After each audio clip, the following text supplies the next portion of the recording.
Hi everyone, students and parents. Welcome to Career 360. While the nation is fired up over the NEET scam and the paper leaks, let's confront why MBBS admissions in India are so cutthroat, so corrupt and out of reach of so many of us. Why do we force students and families into endless agony, anxiety and pressure? Do we deserve this from our government and our society? The data we are about to reveal will shock you, depress you, outrage you, infuriate you. I dare say, this is a white paper on the black deeds of our policymakers. By the end of it all, I'm hoping that I'll be able to spur some of you into action, and hopefully we'll all be speaking in one single voice. Listen in on the data that we're about to present, grasp and understand what the data reveals. Let's start with the total test takers in the country. There are two big examinations for students. One is for JEE, which is for engineering examination, and one for NEET, which is for medical examination. Right. In the JEE examination, a lot more boys take the examination, whereas in NEET examination, a lot more girls take the examination. In fact, in JEE, 67% students are boys. But when you come to NEET examination, 57% students are girls. And this is very important for us to understand. Right. Now, the total medical colleges in this country, all put together, is 704 colleges, and these 704 colleges have about 1,09,170 total medical seats in the country. But the problem starts from here, because of these 704 medical colleges, 382 are government colleges, 7 are central universities, 264 are private medical colleges, and 51 are private deemed universities.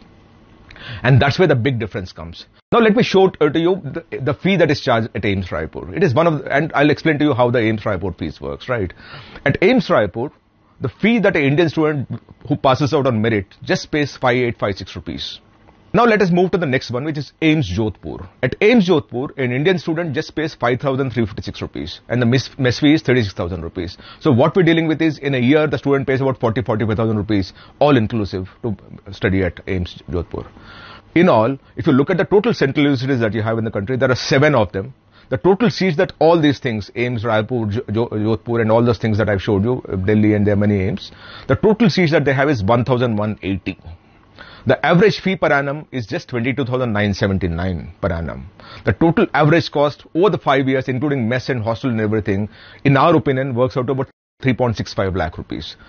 Now let us move to the public medical colleges in the country. These are actually owned by the government, different state governments, or the medical college has been built with public investment, right? In which case the government regulates the fee and it works out well for us. The first one I'm showing is Pandit B.D. Sharma Medical College in Rohtak. The fee here, if you notice very closely, is 30,000 rupees per annum. Then you have the admission fee, the student fund, all those things. But in year one, our estimate is that a student ends up paying just 59,620 rupees per annum at this particular public medical college. The second one I'm showing you is in Mumbai. Earlier I showed you Rohtak, now I'm showing you Mumbai, because the public institutions in the country charge a similar kind of fee. There is not much massive difference. In this case, in Mumbai, the Lokmanya Tilak Municipal Medical College in Sion in Mumbai charges a term fee of 1.14 lakh rupees per annum. And then you have the development fund fee, this, that and all. But all put together, the total cost would not be more than 5 lakh rupees over the next 5 years. 5.5 lakh rupees, right? So this public medical college or government medical college, what we call them, in all, in India, we have 382 of them who have a total number of seats of 52,225. The average fee that a student pays in these colleges, average, which means we're talking of a weighted average of all the seats that you have multiplied by all the fee that is charged at each of the seat in different medical colleges, comes to 73,969, close to 74,000 rupees, let's say, right? The total cost of education, including hostel, mess and everything, would not be more than 6.2 lakh rupees. Right. So you actually have the central universities at just about 3.6 lakhs, and now you have the public medical colleges at 6.2 lakhs. So that's what we are talking of. Between 3.5 lakhs to 6.5 lakhs is what we're talking of. But this is where the story stops. And I'll explain to you why I'm saying this. The other two we talked about is private medical colleges and deemed universities, right? What is the cost of medical education in private space? Let's understand that. I'm right now showing to you one particular college called American Institute of Medical Sciences, Udaipur. This is in Udaipur. What is the fee that is charged? For the state nature seats, it is 18.9 lakh per annum. And for the All India nature seats, it's 25 lakh rupees per annum. It is per annum.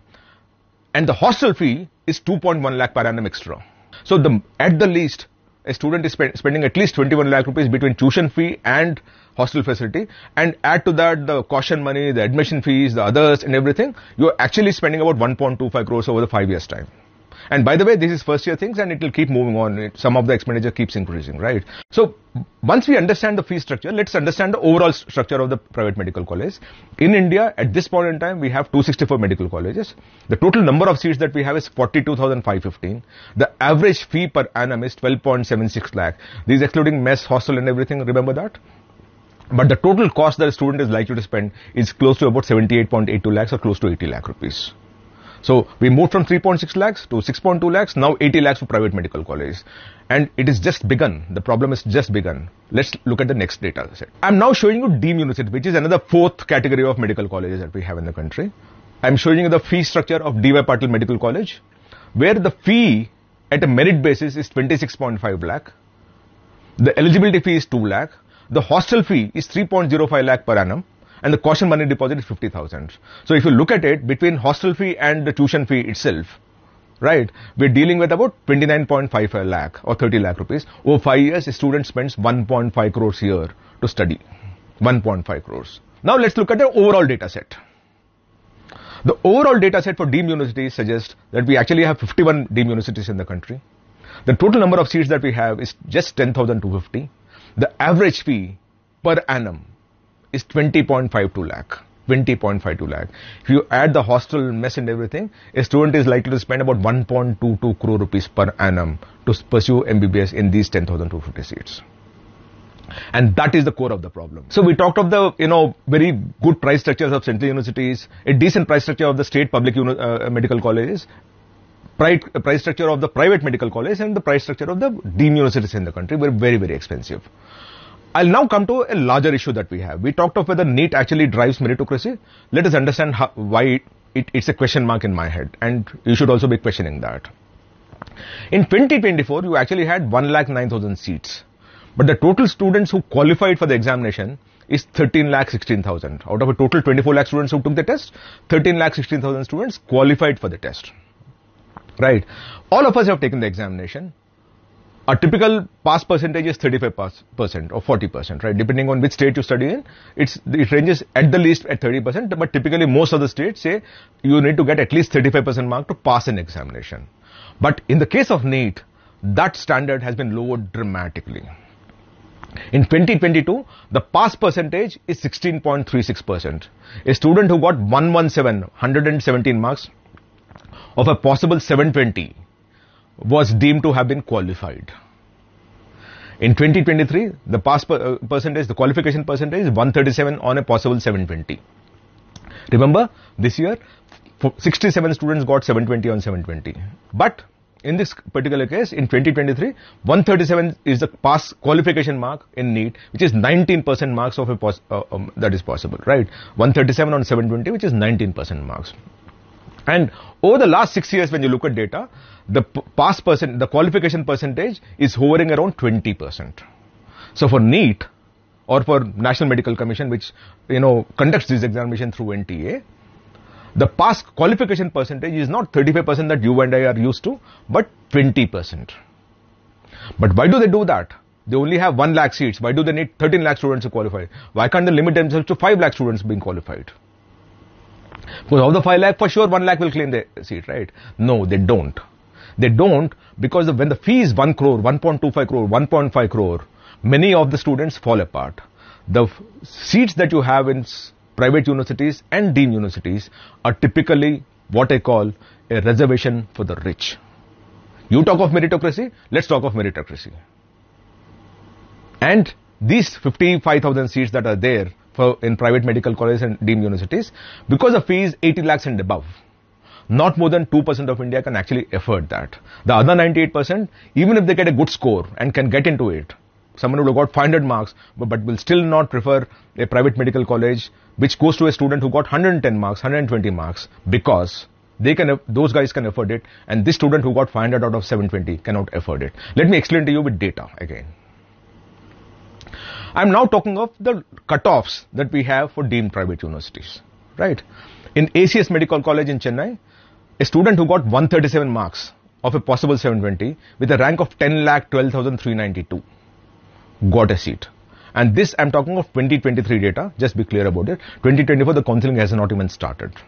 When you go down further, Sri Balaji Medical College, 137 marks, rank of 10,09,000, you get a seat.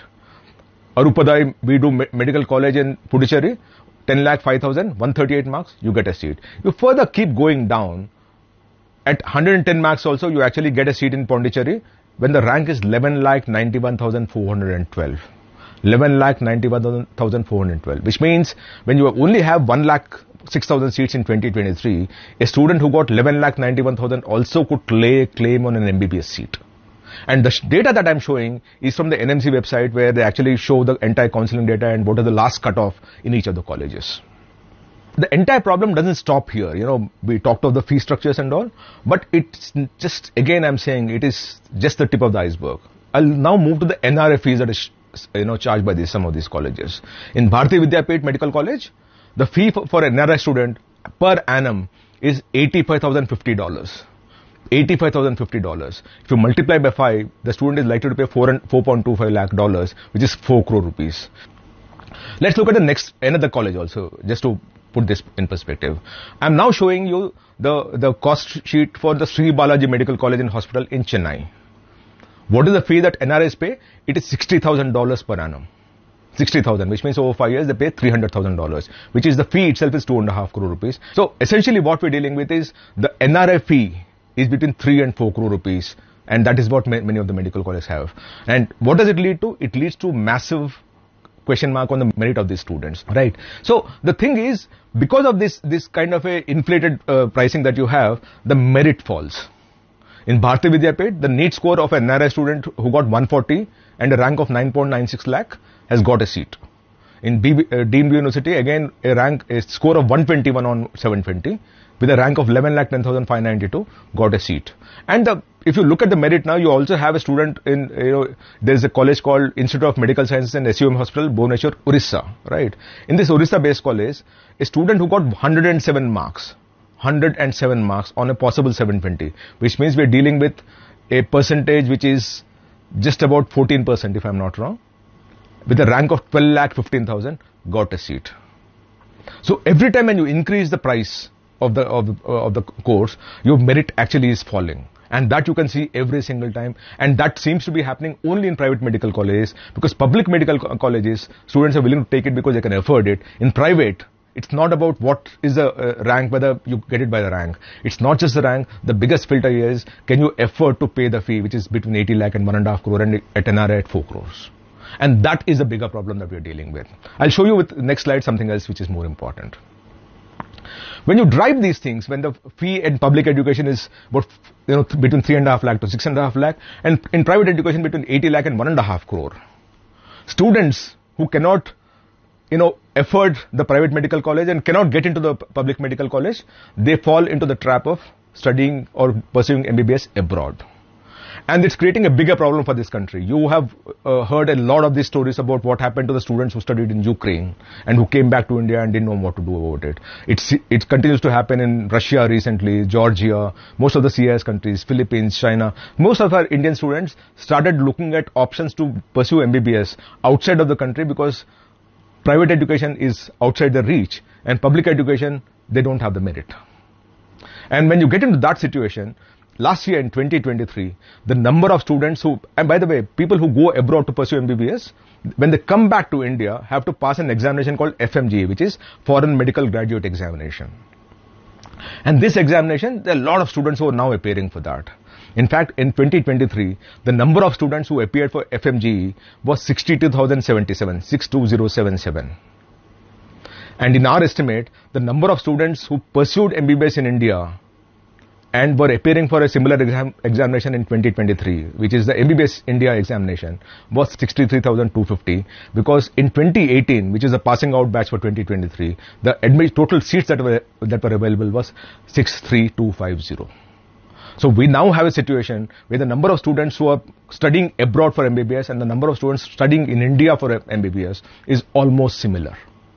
And this is a very alarming thing, because what exactly is happening here is we're losing students, we're putting them to great risks, we're losing foreign exchange, we're not creating medical seats, and we're pushing them out of India and importing them back into a structure where possibly they've not studied and skilled themselves as much as what an Indian student would be doing. Because many of these medical colleges who went, where the students go outside of India, especially in the CIS countries and all, the education level there and the standard and of the skill set that are there is very, very suboptimal as compared to what you have in India. The kind of learning that you have in a medical college in India, where you are attached to a hospital and go around with the doctor and keep looking at the doctors, many of these hospital, medical colleges outside of India are not even affiliated to a hospital. They don't have a hospital of their own. They're not affiliated to a hospital. All you do is classroom learning, and that's a bigger problem. But the problem doesn't stop here. Let me show you one more data set, right? I said, each of the students have to appear for an examination. In 2023, of the 62,077 who appeared for the examination, just about 10,255 passed, which means almost 84% of them failed the examination, which means they went there, they got a degree from of MBBS from there, but they cannot come back and practice in the country. In 22, it was 23% pass rate. In 21, it was 24% pass rate. But overall, the pass rate in FMG is just about 20%. So, 1 in 5 pass, 4 in 5 fail the examination. So you go out because you can't do MBBS in India. You go out, you're not as skilled as what an Indian doctor would be, because the facilities there, including hospital affiliation, is not as good as what you have in the country by mandate. There's one more thing that actually struck me when I was looking at data, and this is a very, very serious thing that I hope someone investigates and someone puts their foot down on that. Now, when you define EWS, which is economically weaker section, it means that you cannot afford the fee, and that's why you're coming through that category, right? And the EWS, as far as my understanding is concerned, is about 8 lakh rupees per annum is the salary limit that you've done. That anyone who's earning less than 8 lakh rupees is under the EWS category, and they can claim through the reservation system of EWS into a public institution. But what shocked us is that about 200 of these EWS students paid 1 crore of rupees or more and joined deemed universities. I'm not even getting at state private medical colleges, which will also be a lot more. Of the 10,000 seats that you have, 2% seats in deemed universities are claimed or paid for by the EWS students. This opens a big question mark on the kind of certification that they have of calling themselves EWS. Because this is for me a shocker, because if you're earning less than 8 lakh rupees, it's just sustenance level. You can just survive, barely survive with that money. And here you have paying 1.32 crores in Bharat Medical College and Hospital in Chennai, 1.01 crores in Vinayaka Missions, 1.32 crores in Santosh Medical College, 1.26 crores in Lakshmi Narayanam Institute of Medical Sciences, and so on. So this brings me to a larger question. The minister very recently has said that India has 1 doctor for 834 population of this country, and we call this the India's doctor population ratio. WHO recommends that it should be 1 doctor for at least 1,000 people of any country, right? But here there is a bit of a jugglery that happened. They also added 5.65 lakh Ayush doctors to be doctors and then change this ratio. The real picture actually comes from an address given by the former Vice President of India, Sri Venkaiah Naidu, where he talked of doctor population ratio, and he said, noting the low doctor to population ratio at 1:1,511. That's what he arrived at there. By the way, this 1:1,511 is the data that was given by the 15th Finance Commission of India. In India, against the WHO norm of 1:1,000, right? So, as I see it now, I think we have about 1,000, for every 1,400 people, we actually have 1 doctor.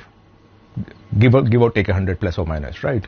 And that needs to be improved. So what do we end with this entire thing? What does this data say at this point in time? We are the only country where 48% of the seats are reserved for the 2% people. Because in 2024, of the 1.09 lakh seats that are there, 52,765 seats are in the private space or deemed university space. Right? 2, this is not meritocracy. NEET is not about meritocracy. NEET is about creating an order so that and a larger base of people so that anyone can pick up students at the fee that they would want to charge. Because at 107 score also, 107 out of 720 also, student got a seat in MBBS. Whereas at 500, 550, 600, people gave up because they cannot pay the fee. right? And with all these things, we are also pushing our students to study abroad. And in 2023, we had as many students coming back into India and trying to take the FMG examination to be a doctor in India, as we have doctors who joined in 2017, 2018 and passed out in 23, which is about 63,000 students, right? And we also have a situation where non-resident Indians are willing to pay 4 crore rupees to pursue MBBS in India. So where do we go from here? What kind of doctors would we create when a student is paying 1.5, 2 crore rupees to be a doctor in the country? How much public service would they be able to do? Some of them might be on loans also, for all that you know. But the conscience, the collective conscience of this country must demand that we must increase supply at affordable pricing so that students who are going abroad can at least stay back in India. Students who are wanting to be a doctor can at least have a better proportion, and give more permission to more medical colleges, especially in public institutions and also in private institutions, as long as they comply to a basic demand that the fee would be regulated for a certain period of time, so that the country can actually have more students staying back in India and pursuing MBBS in India. The country can have more doctors. The country can have more doctors with a conscience. The country can have more doctors who will be there for public service. And that is very, very important. I hope this data, opens up your eyes.